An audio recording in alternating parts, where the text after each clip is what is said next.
Do you know that on a daily basis, hundreds of Christians around the world question their Christian faith? With the rise of countless beliefs and secularization, all claiming to have the truth, it is important for Christians to be deeply rooted in the rich knowledge and experience of the Christian faith, in order not to be tossed to and fro by various winds of doctrines and the trickery of men. Join the Center for Christian Engagement community today. A quick look into the history of Christianity in North Africa. North Africa was blessed to have received Christianity as far back as the 1st century. As early as 356 AD, Christianity had become a state religion of Axum, and the Bible translated into their native language. By the 12th century, many natives of various North African kingdoms had become Christians, with some growing into the position of ordained bishops. There were the presence of great monasteries and over 400 churches in various kingdoms such as Makura and Awa. The Church of Egypt also did well.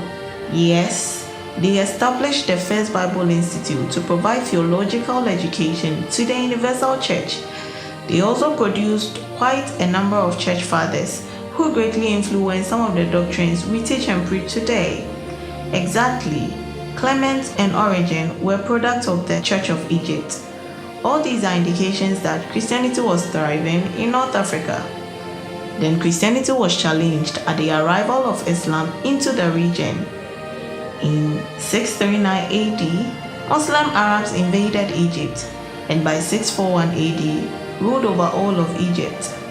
I love one of the strategies used by the Muslims. They exempted Muslim citizens from the payment of poll tax. In addition, the Covenant of Omar required that Christians were to pay tribute and hospitality to Muslims.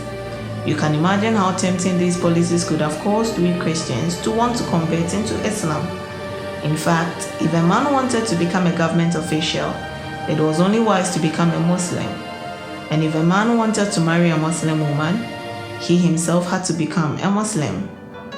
Not only did the arrival of Islam threaten Christianity, various persecutions, the widespread of heresies, and doctrinal differences within the church played a pivotal role in challenging the Christian faith.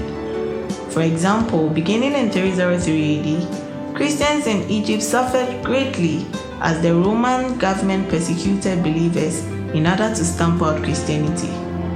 Not only in Egypt, but in many Christian kingdoms in North Africa was Christianity challenged. Though the change from Christianity to Islam, in addition to persecution, the widespread of heresies and doctrinal differences within the church seemed slow, by the 14th century, there was a significant decline of the church in North Africa.